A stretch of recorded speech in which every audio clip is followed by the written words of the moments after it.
All right, good morning, everyone. It is Tuesday, February 3rd, 2026, 9:30 a.m. We are here in room 325 for a hearing of the Committee on Energy and Environmental Protection. And first up on the agenda is House Bill 1924 relating to recycling. This establishes a mattress stewardship program. And first up to testify, we have Department of Health. Good morning, Chair, Vice Chair. I'm Maria Chinotsubo with the Department of Health, Solid and Hazardous Waste Branch. What stands on our written testimony offering comment, available for questions. Thank you. Thank you. And then Hawaii Reef and Ocean Coalition, Ted Bolin in support. International Sleep Products Association in opposition. Retail Merchants of Hawaii with comments. Not present. And one individual, Kelsey Amos, in support. Is there anyone else here to testify on this measure? If not, members, any questions? No. Okay, no questions. We'll move on. Next on the agenda is House Bill 2121 relating to waste management, and this prohibits the sale of disposable vapes in the state. And first up to testify is Department of Health. Good morning, I'm Lola Irvin, representing the Director of Health. And I want to thank you very much for HB 2121. And I think you're used to the Department of Health coming forward and talking to you about the impact of e-cigarettes on our youth. We appreciate this measure as the youth and the legislators have recognized the impact of disposable vapes on our environment, the health of our environment. We do offer comments on this bill in that we do find that section 342G deals with waste management. And so that section of the law actually has regulatory impact on products after they've been consumed. And this bill refers to the sale of the products. And so we do recommend that perhaps it might be better suited in a different part of state law. At the same time, we do appreciate this attempt at getting these disposable vapes out of our market and out of our environment. Thank you. Thank you. And then Hawaii COPD Coalition in support, Friends of Kamalani and Lightgate Park in support, City and County of Honolulu in support, Coalition for Tobacco-Free Hawaii Youth Council on Zoom, Luke, Tamara. Hello, Chair and Vice Chair and members of the Committee on Energy and Environmental Protection. On behalf of the Coalition for Tobacco-Free Hawaii Youth Council, thank you for allowing us to submit testimony in strong support of HB 2121. The CTFH Youth Council is a nationally recognized group of youth leaders comprising of middle school, high school, and college students with representation from across Hawaii's county, and we're fighting to envision a Hawaii centered on uplifting public health beyond the reaches of big tobacco. Hawaii is facing a youth vaping epidemic. Disposable e-cigarettes have become especially popular among teens because they're cheap, widely available, and easy to use. Disposable e-cigarettes also have higher nicotine concentrations than previous generations of e-cigarettes. Despite many of these products being illegal in the U.S., they remain accessible in our communities, demonstrating the urgent need for policy action. In addition to harming youth health, disposable e-cigarettes are creating an environmental crisis in Hawaii. These devices contain dangerous plastics, toxic chemicals, and lithium-ion batteries that leach into our environment. Currently, there is no standard way to recycle disposable e-cigarettes in the United States, resulting in toxic materials leaching into the environment. During a CTFH Youth Council beach cleanup, members collected a staggering number of e-cigarette butts along Hawaii's shoreline. While the Youth Council initially observed less visible e-cigarette waste, we later learned that many disposable e-cigarettes components do not float to the surface. Instead, they sink into the sand and ocean floor, where they can release toxic chemicals, heavy metals, and nicotine residue. This hidden pollution threatens aquatic life and contaminates our marine ecosystems. The lithium-ion batteries inside disposable e-cigarettes also pose serious safety risks to our communities. When improperly discarded, these batteries can overheat, rupture, or ignite under high pressure and heat, creating dangerous conditions in waste facilities. At Hawaii's H-Power facility, battery-related fires and explosions have slowed operations, damaged equipment, and put workers at risk. H-Power shared with us that 2024 had 158 fires total, with 44 being lithium battery-related. And because these batteries are so small and powerful, stopping them before they enter H-Power is one of our best bets for keeping the plant operational and the staff safe. Members of the Youth Council have also witnessed disposable e-cigarettes catching fire unexpectedly, with some youth experiencing burns and close calls as a result. These incidents demonstrate that disposable e-cigarettes are not only harmful to the health and the environment, but also present immediate physical dangers. Disposable e-cigarettes are hazardous to the health of our people and our environment. Please pass this bill to help create a safer Hawaii for us all. Thank you. Thank you. Next up, Hawaii Public Health Institute.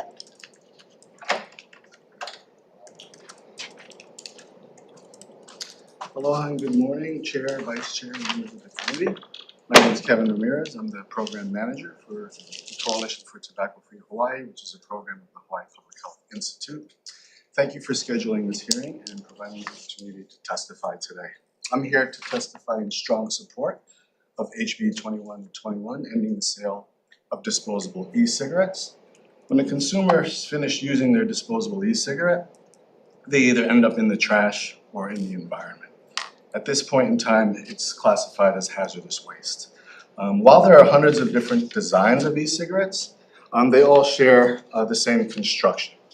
On average, the individual components of a disposable e-cigarette range from about 10 to 15 pieces. So inside, the outer is made out of a non-biodegradable plastic or metal housing. Inside of that is more plastic parts ranging from buttons, switches, to moldings.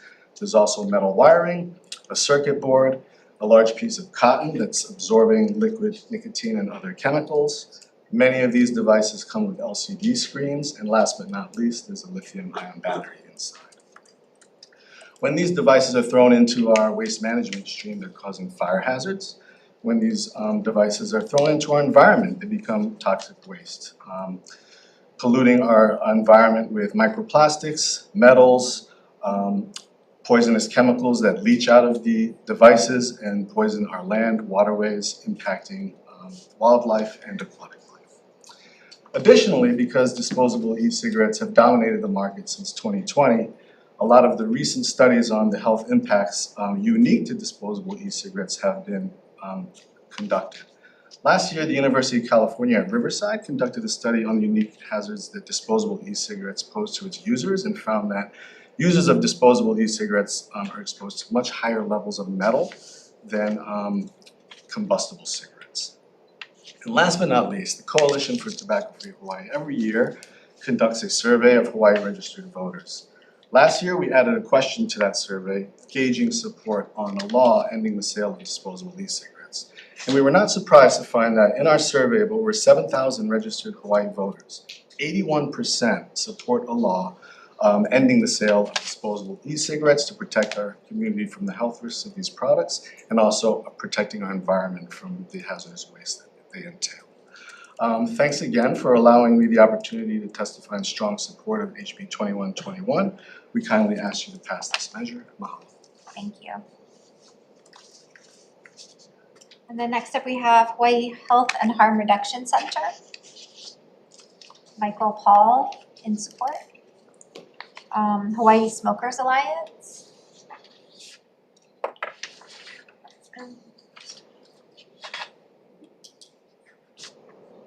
And then we have 29 additional individuals submitted testimony in support and 1 in opposition. Is there anyone else here to testify on this measure? If not, members, any questions? All right, seeing none, we will move on. Next up, House Bill 1928, relating to the deposit beverage container recycling program. And first up to testify, we have Department of Health.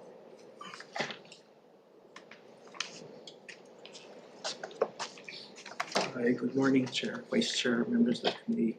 I'm Leino speaking on behalf of the department, and we stand on our written testimony in this measure. Thank you. And we have Solid Waste Task Force of Hawaii Environmental Change Agents on Zoom. Yes, hello, aloha, Chair Lowen, Vice Chair Pruso, and committee members. My name is Lindsay Sabet-Kuzuma. I'm here on behalf of the Solid Waste Task Force of the Hawaii Environmental Change Agents, and just want to start by saying thank you for hearing this House Bill 1928 and for hearing our comments. I don't have much to add to our written testimony, but I do want to emphasize that we believe that with amendments House Bill 1928 has the potential to modernize and make some real and necessary improvements to the existing deposit beverage container program.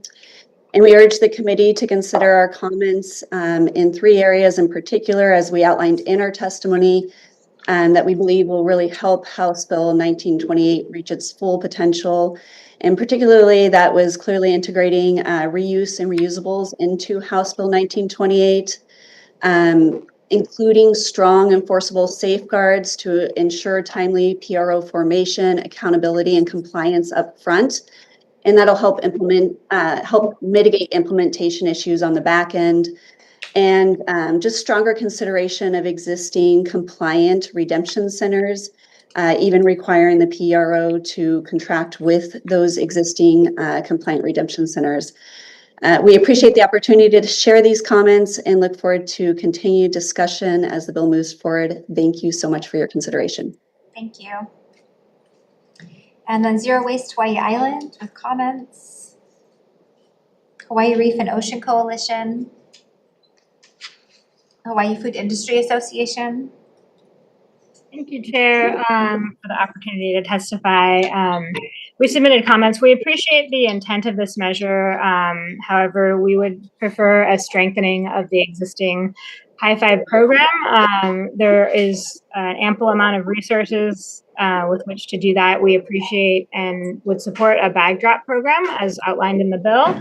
However, we're concerned about the fees for the PRO being undefined and creating instability, and we're concerned about what happens with the existing infrastructure. I'm available for questions afterwards. I also wanted to note that we are looking down the pipe at some very expensive independent audit requirements, which we had suggested including or a hearing on a bill related to that, as that will definitely increase the cost of food and beverage if it's not fixed. So thank you very much for the opportunity to testify. Thank you. Chamber of Commerce Hawaii in support. Upstream in support on Zoom. Yeah, thank you, Madam Chair, Vice Chair, and members of the committee. Aloha. Thanks for allowing me to Zoom in all the way from snowy Maine. I'm the policy director at Upstream. As you mentioned, we're a national nonprofit that advocates for waste prevention and reusable packaging systems. And we really strongly support modernized bottle bills because they're great for catalyzing reuse systems. They boost container return rates and enable easy sorting to set aside reusables and get them back to producers. And those are both essential to successful reuse programs. So we definitely support the intent of this bill, but we want to echo the Zero Waste Task Force comments, as we noted in our written testimony as well, that a few changes are recommended from our perspective to this bill to just tighten up some of the definitions for reusables, ensure they're properly handled without being, say, crushed in a reverse vending machine, and allow flexibility for small craft beverage producers who want to try out reuse. And we also strongly agree that the bill would benefit from stronger oversight and enforcement language to safeguard implementation. This is based on lessons learned the hard way in other states. And we do support as well increased emphasis on protecting existing redemption centers. So very, very happy to work with you on any of these and send additional resources if you like. Mahalo. Thank you. And then we have the Container Recycling Institute, Susan Collins with comments. Story of Stuff Project, Miriam Gordon with comments. Not present. American Beverage Association, David Thorpe on Zoom. Not present. Hawaii Liquor Wholesales Association. Down to Earth, Organic, and Natural. Mr. K's Recycling and Redemption Center. Hanada and Sons, Aloha Shell Service. And then we have, let's see, Angela Young on Zoom. Present, and then additional 2 individuals in support, 1 in opposition, and 3 with comments. That's everyone we have signed up to testify on this measure. Is there anyone else here to testify? All right, if not, members' questions. Thank you. Okay, all right, just noting, we know this bill needs some work, so we're gonna be doing decision-making not right in a few days from now, but yeah, thank you for all the testimony. We did read through it all. We will move on to House Bill 1979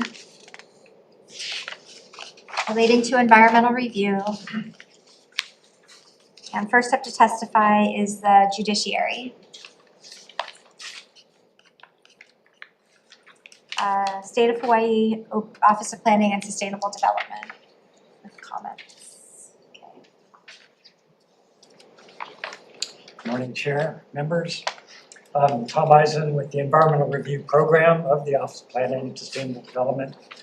We stand in our submitted testimony as commenting and offers amendments to HB 1979. Available for questions if you have any. Thank you. Hawaii Community Development Authority.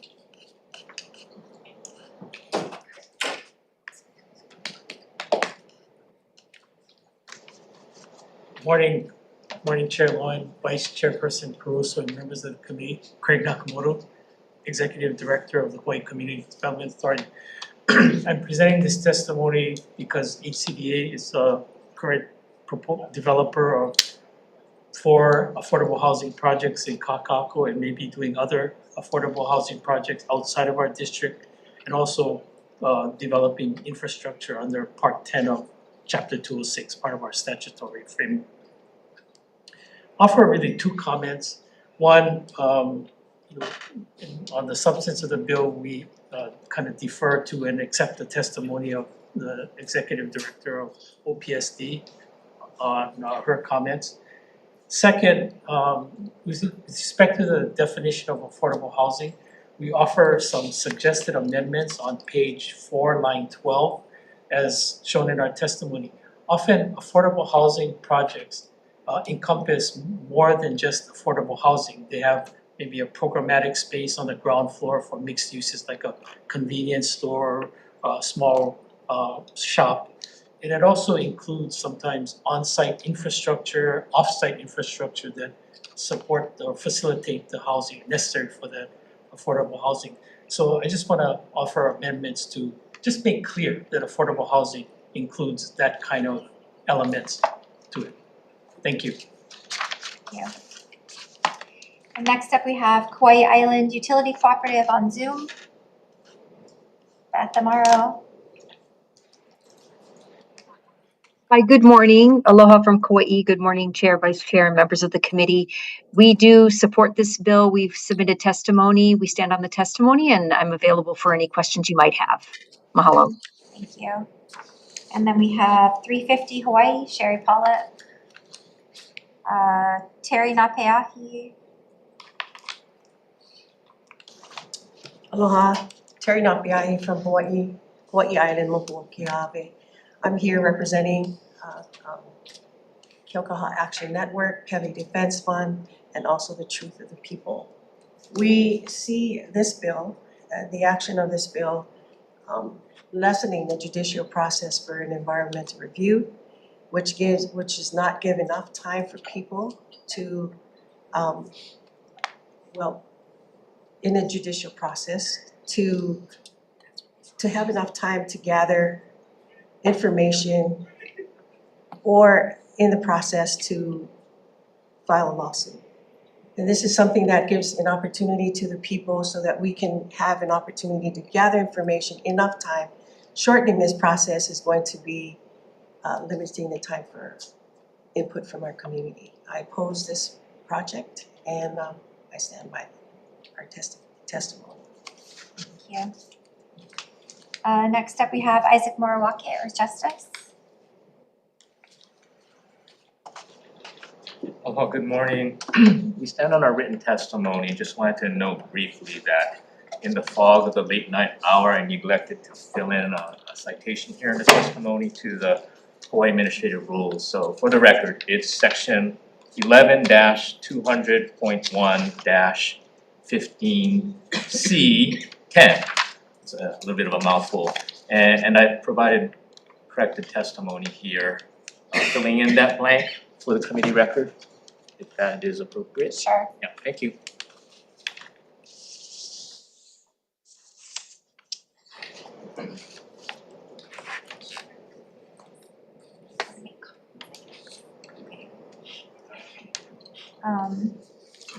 Okay, next up we have Outdoor Circle on Zoom. Not present. Ron Tubbs on Zoom. Not present. And Gregory Misakian on Zoom. Not present. Okay, now we have, let's see, 4 additional individuals in support and 10 in opposition. Was there anyone else here to testify on this measure? All right, if not, members' questions. All right, I have some questions. For starting with OPSD,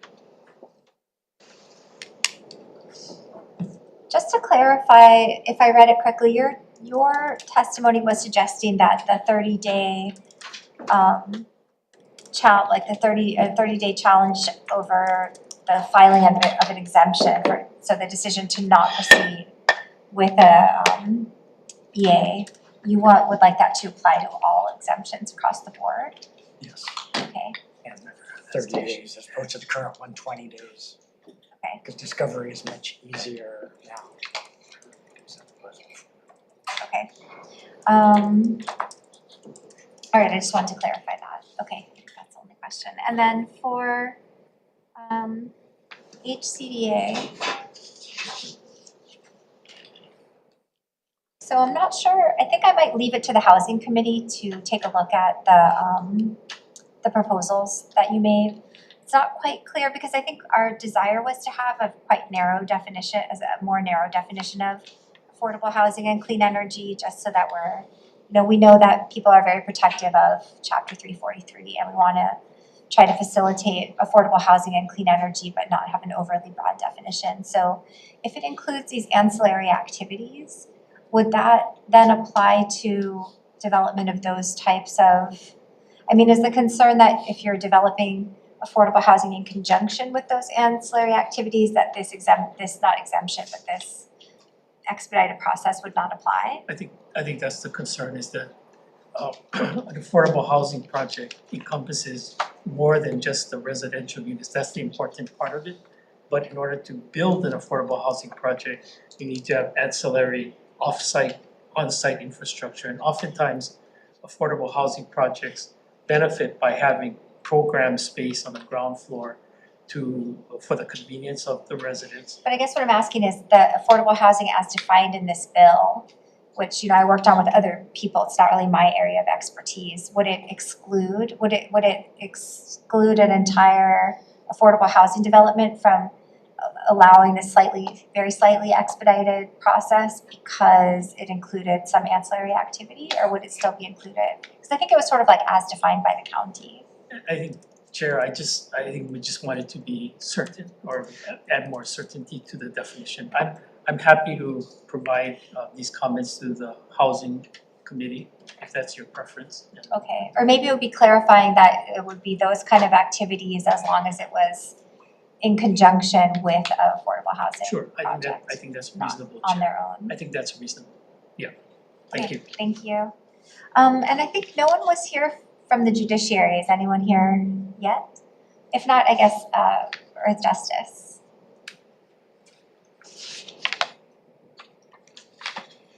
To be clear, I'm not speaking on behalf of I the know. judiciary, but Just any attorney will do. Sure. Can you just, sorry, because I'm not that familiar, how many courts, if we don't have it expedited, because the bill proposes these challenges would go direct to the Supreme Court, and the judiciary's testimony was concerned about bypassing the environmental court. Right.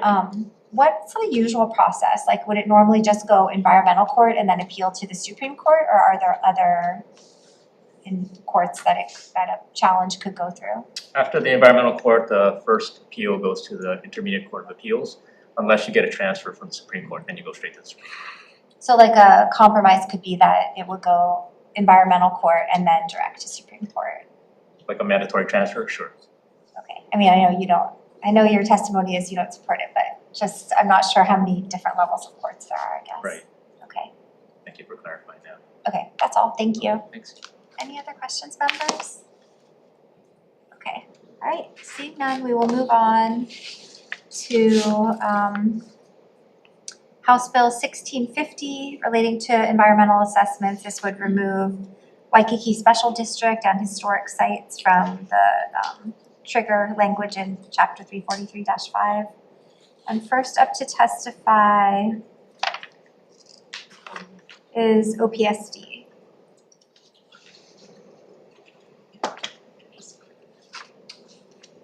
Good morning again, Chair and members. We stand in our submitted testimony and available for questions. All right, thank you. DLNR, State Historic Preservation Division. Good morning, Chair, Vice Chair, members of the committee. I'm Jessica Kopp, the Administrator for the State Historic Preservation Division. We stand on our testimony as submitted. Are here for any questions you have. Thanks. Thank you. And then we have Office of Hawaiian Affairs. Aloha kako. I'm actually appearing by Zoom. Aloha makuanani on behalf of Office of Hawaiian Affairs. And we'll stand on our written comments available for questioning, just highlighting our request to retain historic sites. Mahalo. Thank you. And then Hawaii Realtors. Hawaii Yimby. In support, we have United Chinese Society of Hawaii. Outdoor Circle.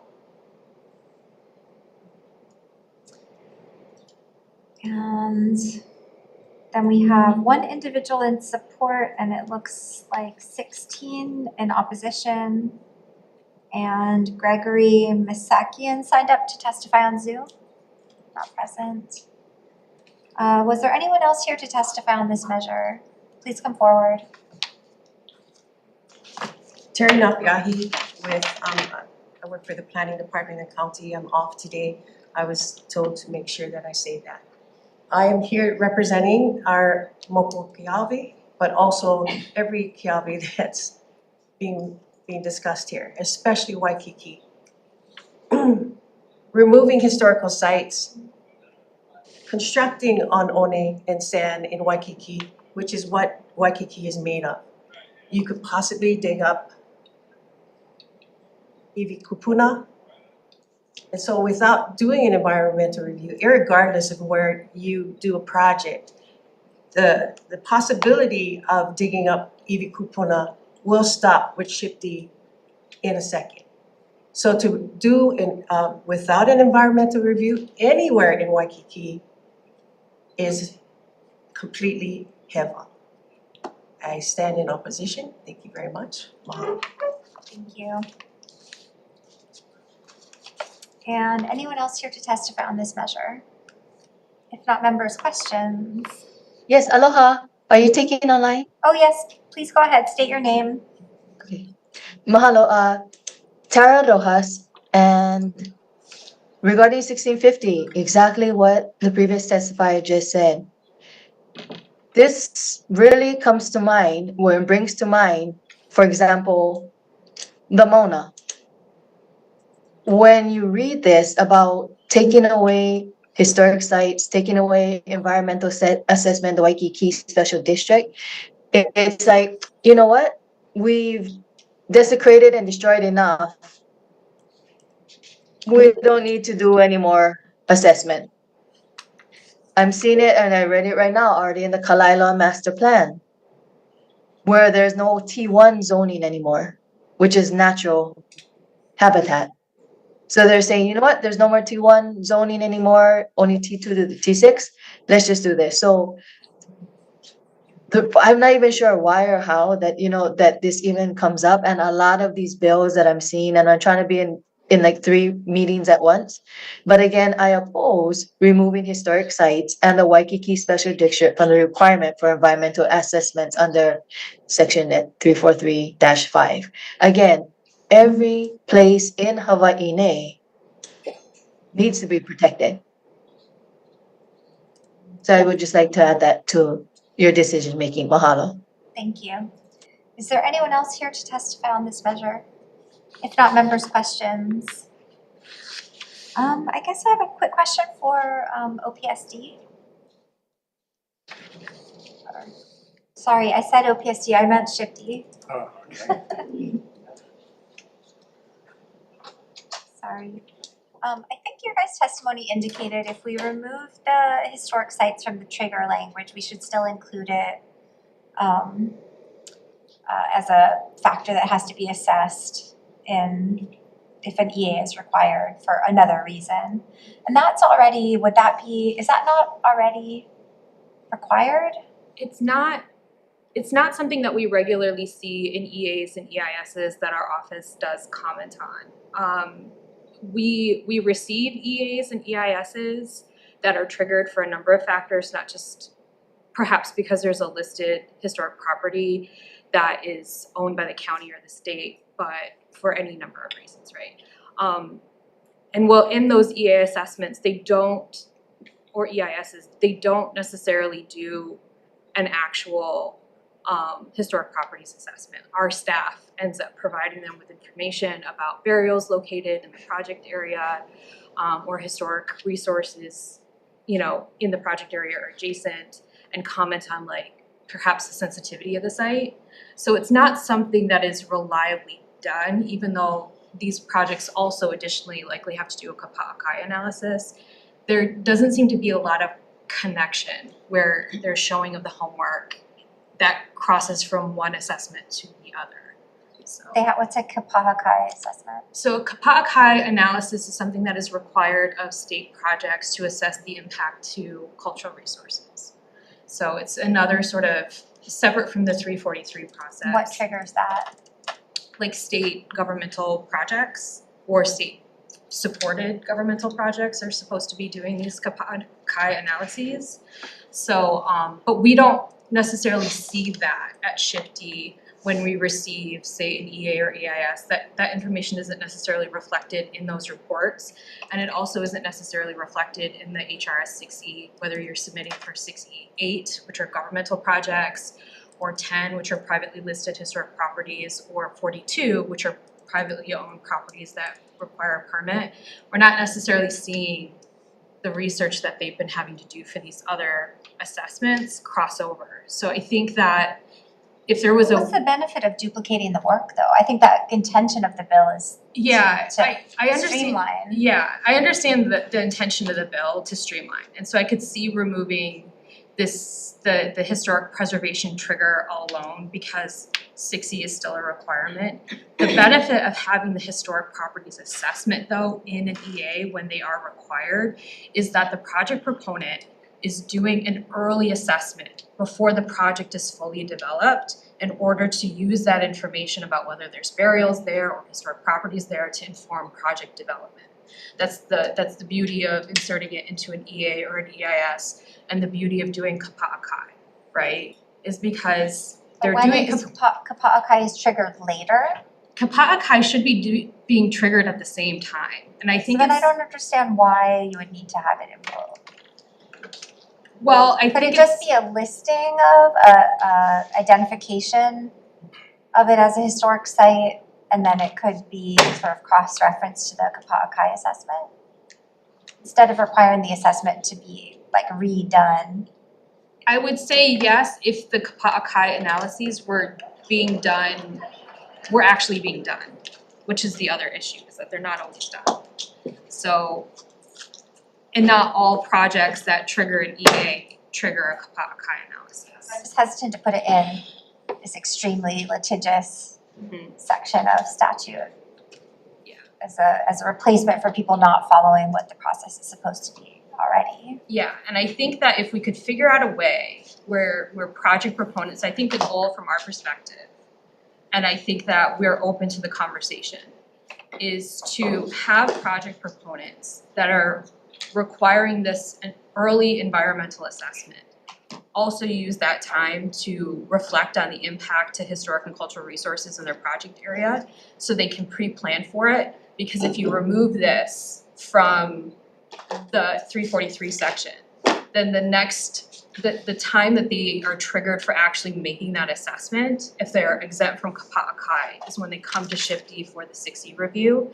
And that's all oftentimes too late in the project development stage to be able to have a meaningful impact to avoid those historic properties or to take into consideration potential impact to EV.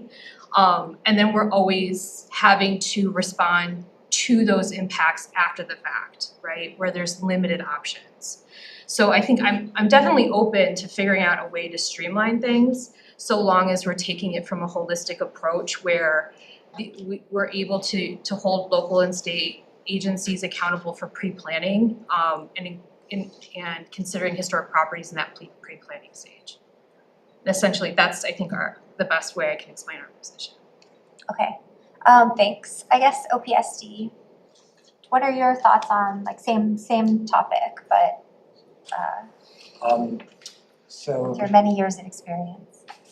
yeah, the statute has very prescriptive content requirements for EISs, not so for EAs. EAs is kind of talk about what's important, talk to in a general way, the content requirements.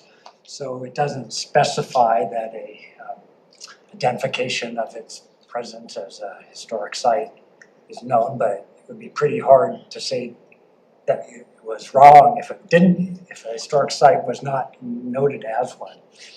This whole thing kind of presumes that there will be a 343 in EA for another reason, not only because of the historic site.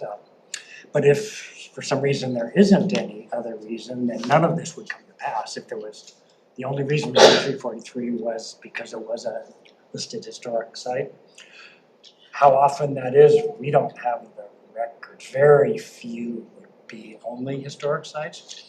But I suppose the content requirements for an EA could be made more prescriptive to an. Do you think that's a positive step? Well, if the whole reason for doing all of this is just to capture identified historic sites, and why not keep it as a trigger? Because not many projects go through only because of that trigger. So I think eliminating it is not going to eliminate much process for most things, and you'll lose this little bit of protection by doing so. Okay. So it's kind of a 6 of one, half dozen of the other. Got it. Okay. All right. Thank you. Other questions, members? Okay. In that case, we will move on to House Bill 1543 relating to environmental review. This is the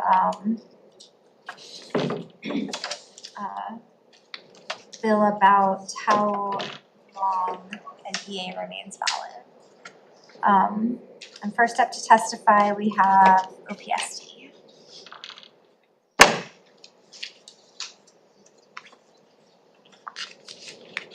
Is it still morning?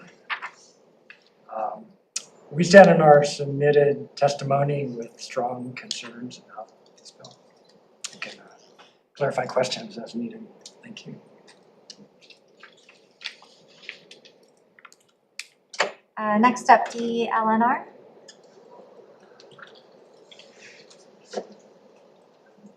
Good morning, Chair, committee members, Michael Kane, on behalf of the Department of Land and Natural Resources. We understand the concerns about having environmental assessments show up after 20 or 30 years and still be valid, but also understand the strong concerns that OPSD had about setting a hard limit and taking away agency decision-making powers. So what we're suggesting is a middle ground where we lay out a framework for how an agency would assess whether an EA or an EIS is still valid. This is a first stab at such a framework, so we're not committed to the language. But our model was the Kapa'akai analysis that we follow to evaluate impacts on Hawaiian cultural practices and resources. That was imposed by the courts. I'd rather that we develop our own framework than have the legislature order us to follow one. So respectfully, I'll be around for questions. Thank you. Thank you. And then Ocean Tourism Coalition.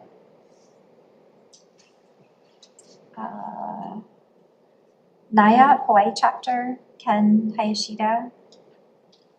So not present.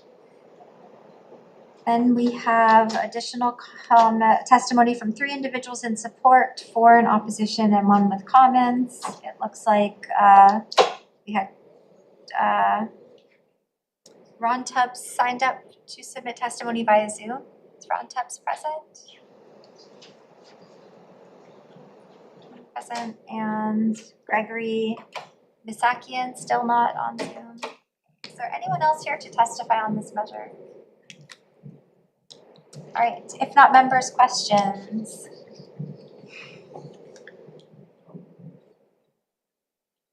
Question maybe for DLNR.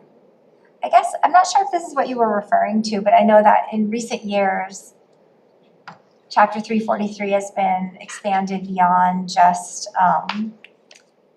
what we would typically think of historically it was applied to, which was like physical construction projects, et cetera, for example, where it's been applied to fishing permits or to the management of Ka'anapali.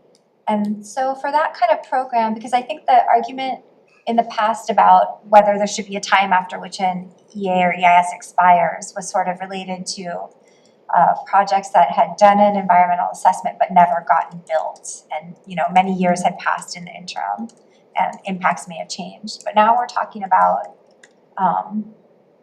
a document that maybe applies to an ongoing program that never gets built, or not built. So it seems like, would it be like that's even more onerous for it to then expire? I don't know. To be honest, my office deals with physical land uses. So I didn't take into consideration sort of the more general activity assessments. That's kind of new. In our mind, we did have the programmatic permits or programmatic environmental assessments regarding projects such as beach nourishment or local area restoration that, to be honest, I don't want to have to defend every time a practitioner comes in for a fish pond restoration permit. I want these programmatic EAs to be valid as long as conditions haven't changed.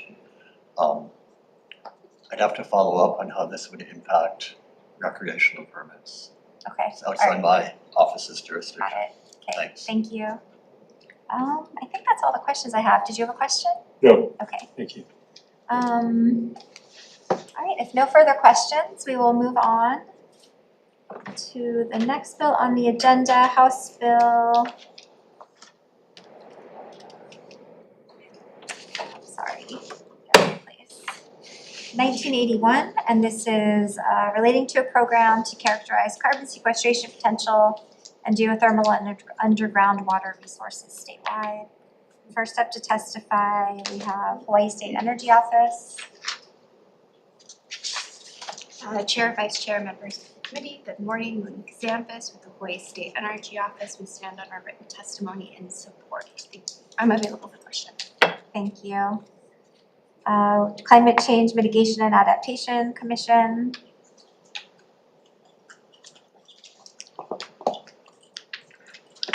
Chair Lowe and Vice Chair Peruso and members of the committee, Leah Laramie with the State Climate Change Commission.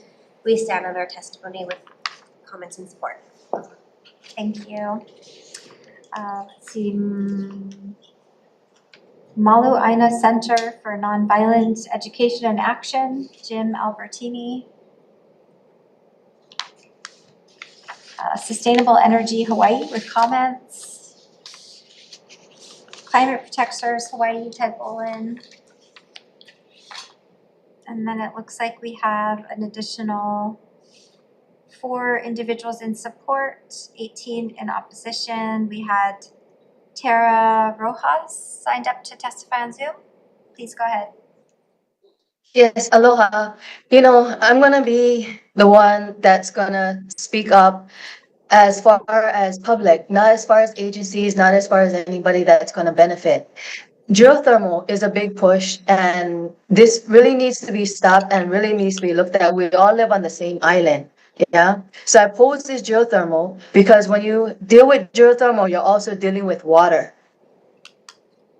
So underground water resources and, this carbon sequestration potential and this slim hole drilling and subsurface exploration, we may not be the experts in it, but your na'au knows when something's wrong. When you stand up for the aina and for the vai and for now the air with geothermal, you really need to think about this, and it cannot just be a pass-through because big money is going to pass it through. The Puna community has been shouting out because they are suffering, because there's no true monitoring for the air that they breathe. For the past 40 years, I testified at the Clean Air Health Branch when PGV was requesting a permit to even do more and supposedly new technology, when they haven't even fixed what they have now. So this slim hole drilling subsurface exploration, for this HB 1981 does not eliminate the need for place-based environmental review, community consultation, and clear limits on scope. So also, you cannot make a single statewide environmental assessment versus project level. Each island is different. When you go into a new mokupuni, a new ahupua, you can feel the difference, and you should know that the geology is not the same, especially on Mokuokeawe with an active Tue Feb. And if Tue Feb didn't wake you up just the other week with the shutting down the airports with the ash and Pele's hair reaching Hilo, I was in Hilo and it reached the airport. If that doesn't tell you that she's mad and to stop fracking her, and the 1981, that blowout that happened in Leilani Estates, then what happens is it's in your lap, in your hands, because you are the committee that needs to approve that passed through HB 1981 and 1982 as well, which I'm going to testify on, as well as the other many bills coming up because big monies are involved. So you need to think about this because Hilo, the air and the water, it reached. They're going to start Hawaii Island and then they're going to move exploratory drilling around. Do not mess with the aquifer. Do not do this. We know there's big money. We know there's backdoor dealings, and please do not violate any sunshine law. Not you all, but for the geothermal and those who are pro-geothermal. So I'm going to speak up because the Puna community has been suffering, and PGV was supposed to have been shut down after 6 months, and they have operated without proper permits, and they put testing, air monitoring. I'm just going to say that quickly. If you start this now, the air monitoring, it's not going to be monitored once geothermal is in because it has not been for 40 years. And the Puna community and Poho community is suffering, and it reaches far and wide. So please do not oppose these geothermal bills, subsurface drilling, and again, where geothermal is, that's where the water. And I've been popping into all these meetings and Please hearing summarize. Ernie. I think we've Okay, I'll summarize. Ernie Lau right now is talking about protection of water, about landfills. Thank you. Now we're gonna add geothermal to the list. Mahalo. Okay, and I think we have Terry Napiaki as well. Terry Napiahi with Keaukaha Action Network. It's a committee from Keaukaha Hawaiian Homelands and Pele Defense Fund. Geothermal initiatives is like the life story of a vampire. It keeps resurrecting again and again and again. You just don't die. I guess the blood is too tempting. The blood referring to the source of Pele, even with a long history of resistance, loss of taxpayers' dollars, I guess, 80 million so far, and harmful emissions, you still come back to Moku Okeawe.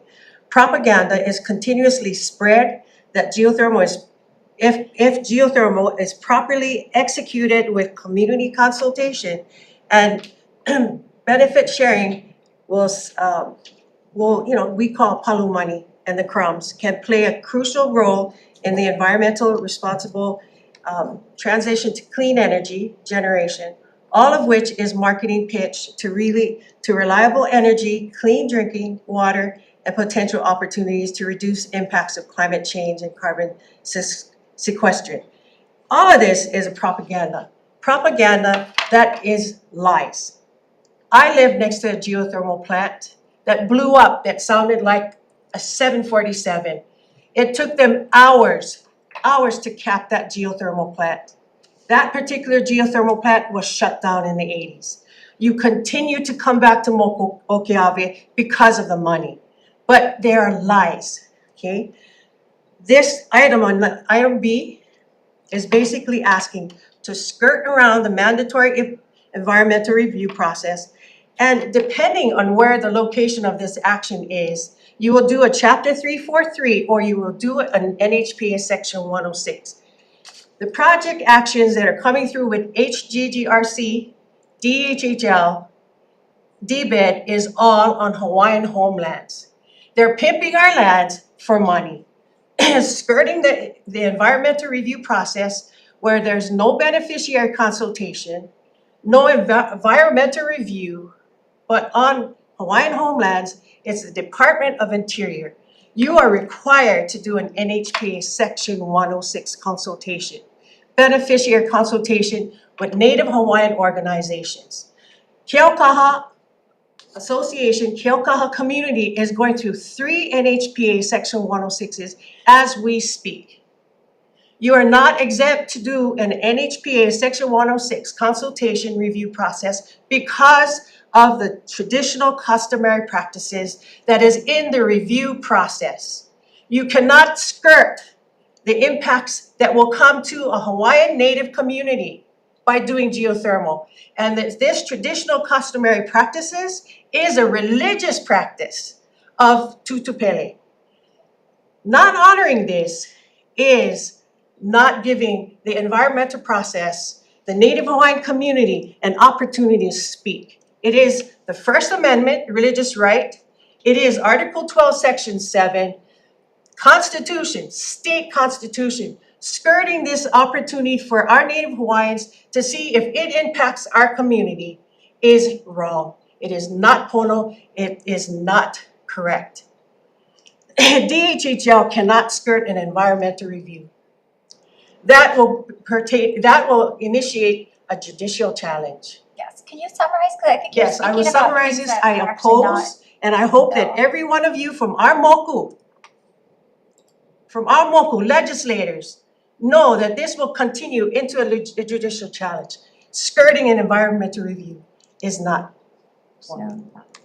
I oppose. Thank you. Thank you. Is there anyone else here to testify on this measure? If not, members, questions? Oh, okay, please come forward. I'm just testifying on behalf of the Aina and myself. I'm actually from Big Island. And when I went to college up here initially, one of my kumus was actually an intern back in like the late 60s and 70s at the geothermal plant that was going in on Big Island. And he was telling me about all the earthquakes and everything that happened once they first started testing with geothermal and how these new vents opened up. And if you really look into it, you can see all the big earthquakes happen right when that geothermal plant went in. And you know, you can't disrespect Pele and tap into her like that. That's just so disrespectful. I mean, she's throwing rocks recently too, if you see the news, you know, everywhere. And the quality of life and the water and everything on that side of the island's like, just with the effect of all the vents and everything, it's really affecting the locals, especially those that have water catchment on that side, because then they have to do extra filters or bring water in too, just because of the quality of the air. So I highly oppose anything geothermal, especially on Big Island, especially anywhere on the outer islands, but it's not going to benefit the people of Hawaii, it won't benefit the Aina, it won't benefit our natural resources. It's only just going to taint more if we continue this step forward, pushing for geothermal, because it will disrupt our water flow, it will piss Pele off, she'll run another lava flow down through another community like Kapoho. It's just a matter of time. You gotta respect the Aina, we gotta respect your natural resources. So I highly oppose geothermal and this kind of development. Thank you. Anyone else here to testify on this measure? If not, members, any questions?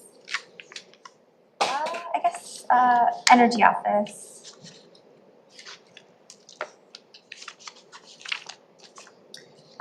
A few things I wanted to clarify because there was like an admin version of the bill. In prior years, you would ask, I think, for a position, and this year there's not a position. Is that something you think you can establish that you have covered already, or that you think you can establish something? I need to go back and ask specifically about the position. But I think a position would be good to support this work. But I Well, yes, it would be good, but just, is it necessary? With a lot of our federal funding cuts, likely yes. The prior position was federally funded, and just given the risks of all of our federal funding. Can you speak up too with our new mics? Yeah, sorry. People are mumbling and won't pick it up. The federal funding used to support this position. We still have that federal funding now, but it remains uncertain. So yeah, a position would be good. Okay, and then also to clarify, because if you can, speak to what is actually in the bill, because I feel like a lot of things were said that are not actually related to the contents of the bill. I think it's important to distinguish between resource characterization and geothermal development. Of course, we are looking for heat, fluid, and porous structure under the subsurface, but no geothermal development would happen without site-specific environmental review. The Slimhole well itself, it's a no greater than 6-inch diameter hole, and you're just going down to test for heat, porous structure, geothermal play, and we really see this as just a way to inform future environmental review, but again, it's very different from geothermal development. Okay, thanks. Any other questions, members? Great, we're good. All right, we have one last bill on the agenda relating to Department of Hawaiian Homelands. And this is appropriating funds to DHHL for geothermal resource identification. And first up to testify is DHHL. Aloha Chair Loan, Vice Chair Bruce, and members of the committee, o Oriana Lea ko inoa mai ka oihana aina ho kula Hawaii. The Department of Hawaiian Homeland stands on its written testimony in support of this measure that was approved by the Hawaiian Homes Commission. Our testimony outlines 5 different islands with multiple prospective sites.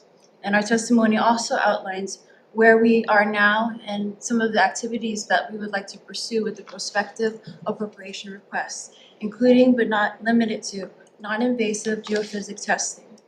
We recognize the many questions and concerns outlined in the testimonies and are happy to announce that we are going to be initiating beneficiary informational briefings starting in April and May of this calendar year. Joining me today is Russell Ka'uhu of the Office of the Chair at DHHL if you have any specific questions, and if not, mahalo for the opportunity to testify. Thank you. And then I think in addition to that, we just have additional testimony from 2 individuals in support, 17 in opposition. We have, again, Terry and Apiahi. You want to come up again? Aloha, Terry Napiai from Kiokaha Action Network. I oppose this bill for geothermal on Hawaiian homelands. And I'm gonna speak in behalf of the fact that I live on one of the oldest DHHL lands in the state that have had a longer time to experience industrialization and commercial activities. We house 7 major toxic facilities on our Hawaiian homelands in Kioka and Palaewa. And today, no one has ever really taken the time to do an environmental review of air quality and ocean quality studies to see how this cumulatively impacted our Hawaiians. This geothermal initiative is going to be in our moku. The first that they're going to be drilling is Mauna Kea, Kauai High, and Ka'u. It's a benefit for the native Hawaiians throughout the state of Hawaii, but it is going to be on the backs of the Hawaiians that live next to geothermal plants that will be built on our moku.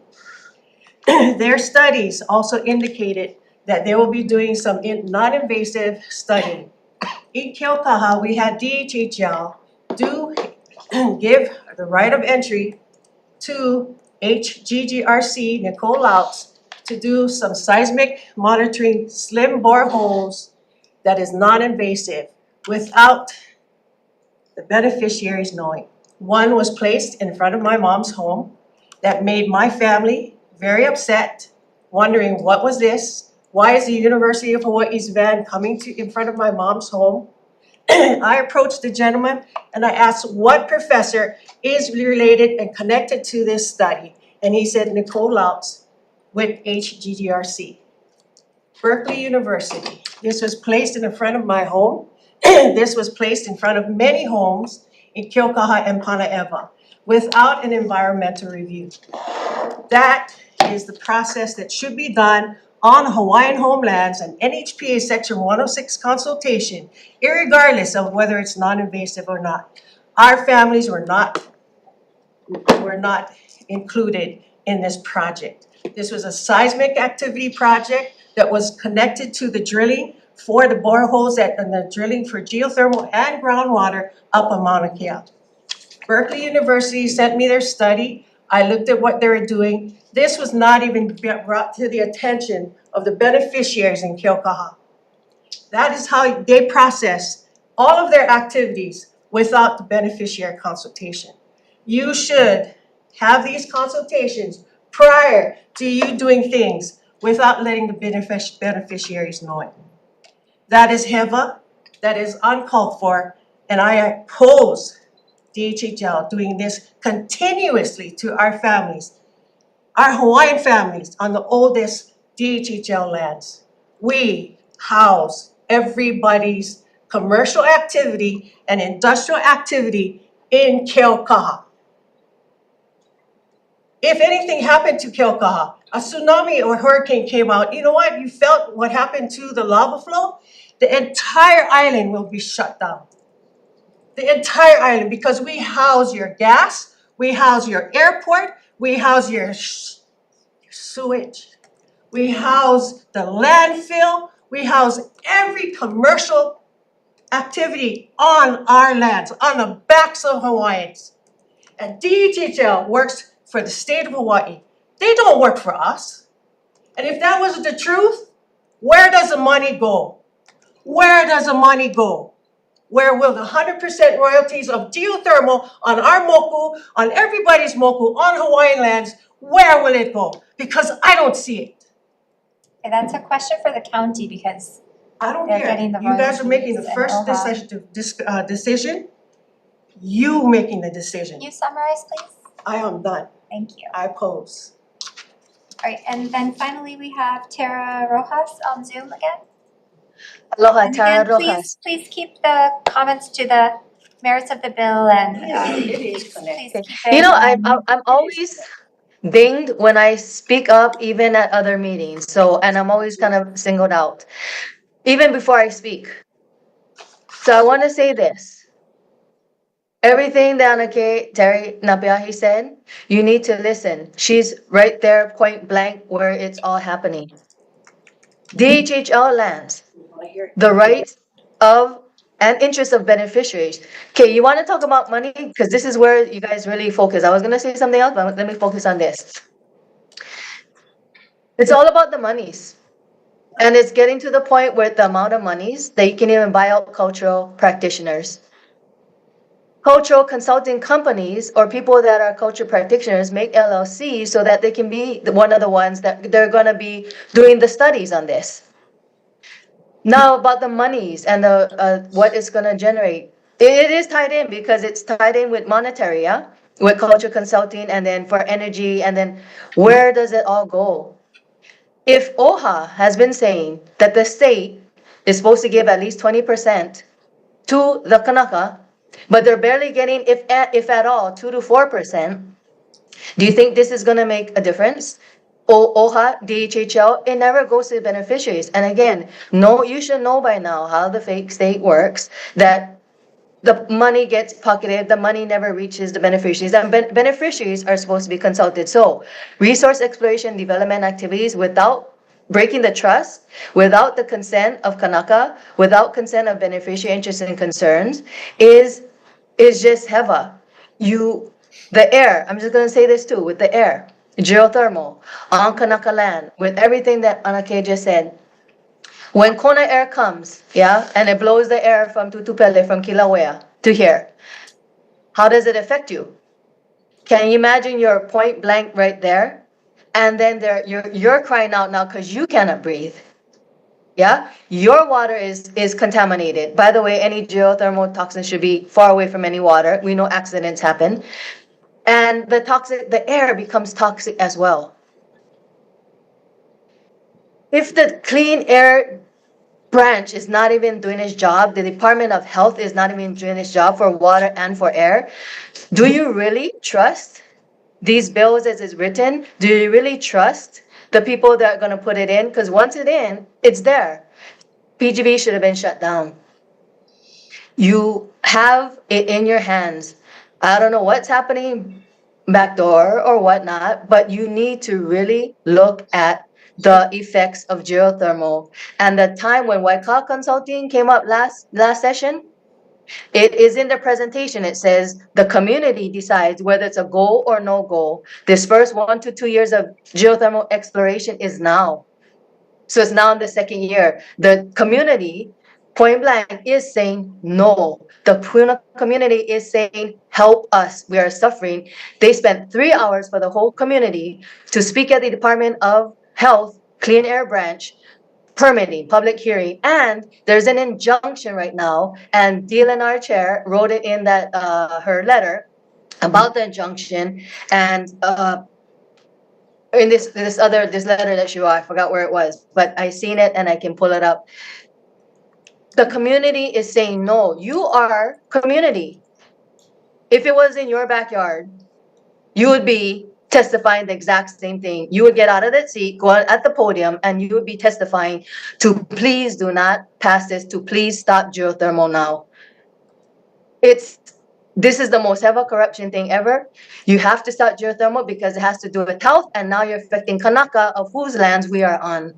And you have a Kanaka right there who has been fighting for over 40 years.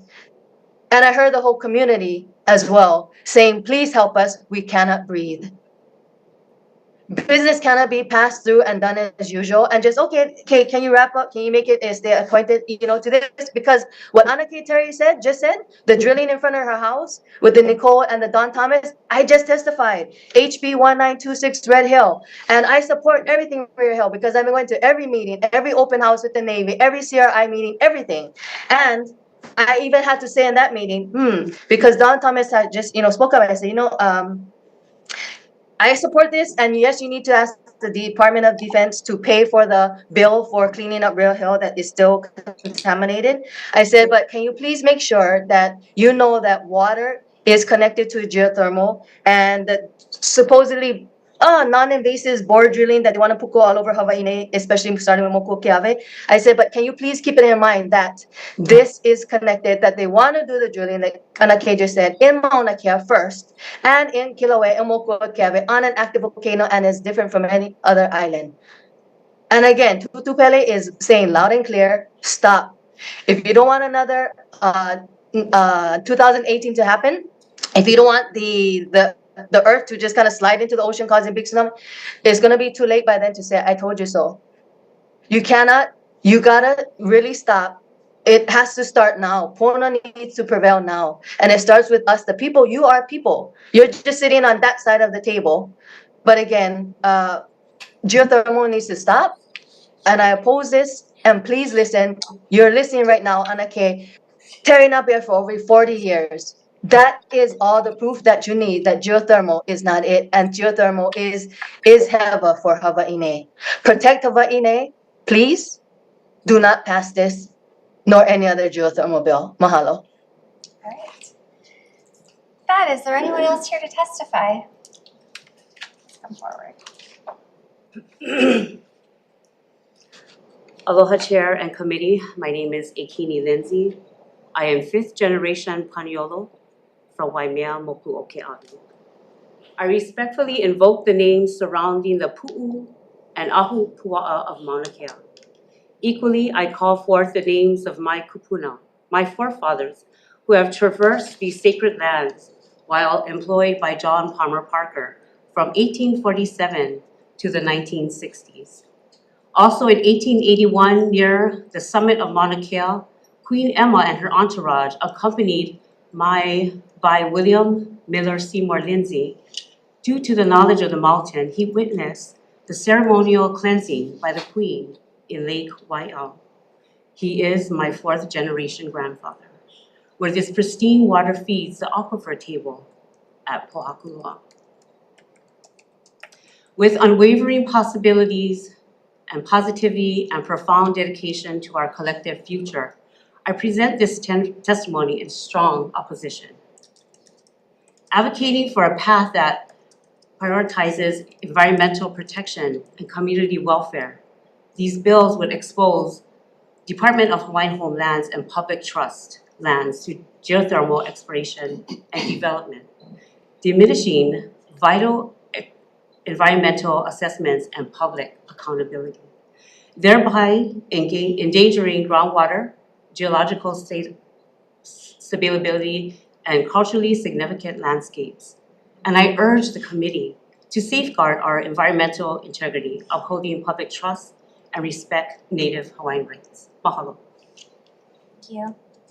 Is there anyone else here to testify on this? Please come forward.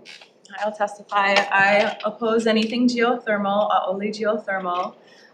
Like I said in my last testimony when I opposed HB 1981, my kumu, who was an intern at the time during the first geothermal thing in the early 70s, it was before my time, but if you lived in Hawaii around that time, you knew that fog was nowhere as bad as it is now.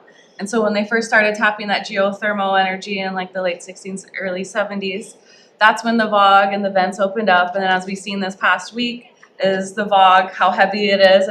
I live North Shore and I was driving home the other day and you couldn't even see Mount Ka'ala when you hit like Aloha Stadium.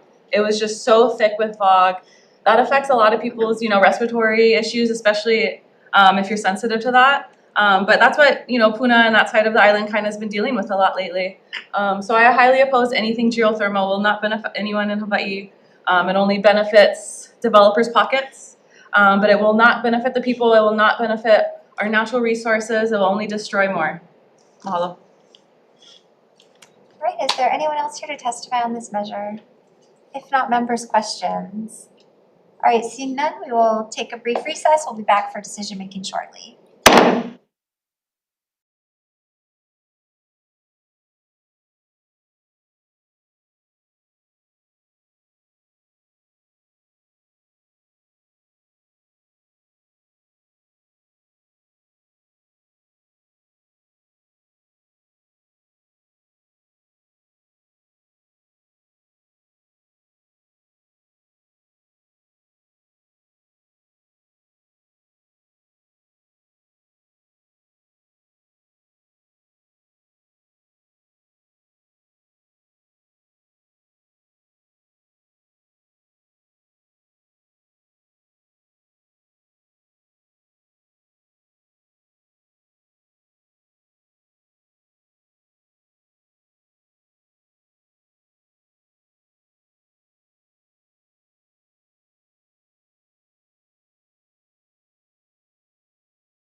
All right, we are back for decision making on the 9:30 a.m. agenda. And first up, we have House Bill 1924 relating to recycling. So we're going to take a little more time to work on this. So we're going to put off decision making until Tuesday, February 10th at 11:15 a.m. We'll come back to that. And then moving on to House Bill 2121 relating to waste management. Per Department of Health's testimony, we will move this language to Chapter 328J. And then we will defect the date to the year 3000 and move this forward. Members, any discussion? Seeing none, Vice Chair. House Bill 2121, Chair and Vice Chair, the Chair recommends passing with amendments. Chair and Vice Chair vote aye. Representative Chen. Aye. Representative Kahaloa. Aye. Representative Kush. Aye. Representative Quinlan is excused. Representative Matsumoto. Aye. Chair, your recommendation has been adopted. Thank you. And then for House Bill 1928 related to deposit beverage container recycling. For this, we will also defer decision making to February 10th at 11:15 a.m. So we need a little more time to work out some of these details. Moving on to House Bill 1979 relating to environmental review. So for this, Madam Chair, recognize my presence. for this, we'll note in the committee report the suggested changes to the definition of housing from HCDA. And we'll note that we leave that to the housing committee, which this bill will go to next to consider. But we're gonna leave the current more narrow definition of affordable housing in this bill. And then we will make some amendments to stipulate that these challenges can go to environmental court and then direct to Supreme Court. So it will still be a slightly expedited process, but it will allow for that preliminary court ruling. And then any challenge to that court ruling, as was mentioned in the judiciary testimony, there can be an application for an expedited process. So we will just put something in our amendments to this bill that will clarify that that expedited process will be automatic. So it'll be like automatically assume an application for an expedited process to the Supreme Court for these narrowly defined affordable housing and renewable energy projects. And then we will defect the date to the year 3000. With that, members, any discussion? Seeing none, Vice Chair. House Bill 1979, Chair's recommendation is to pass with amendments. Chair and Vice Chair voting aye, noting the presence of Representative Quinlan. Are there any noes or reservations? Seeing none, Chair recommendation has been adopted. Thank you. For House Bill 1650, for this, we will take out from the bill the changes regarding historic sites as a trigger, so that will remain a trigger. And so this bill moving forward will just include the removing the Waikiki area specifically as a trigger, which I think generally was agreed to be less of an issue by all the testifiers. And we will defect the date to the year 3000 and move this forward. Members, any discussion? Seeing none, Vice Chair. On House Bill 1650, Chair's recommendation is to pass with amendments. Chair and Vice Chair voting aye. Are there any reservations or no votes? Seeing none, Chair recommendation has been adopted. Thank you. And for House Bill 1543, based on testimony, we're going to defer this bill. And then House Bill 1981. This is the first geothermal bill that gives funding to the Energy Office. So for this, we're going to match some of the language to what was in the admin bill, which was House Bill 2262. So that will just clarify that funds for EA or EIS will be sought upon identification of a resource appropriate for geothermal development. And it will change the reporting requirement to an annual report to the legislature on the status of geothermal resource identification and development potential or development in the state, including information about developments in geothermal energy technology, activities in other states or counties, and geothermal energy's role in achieving energy self-sufficiency in the state. We will note in the committee report that the blank amount for an appropriation from the Energy Security Special Fund is recommended to be $6 million.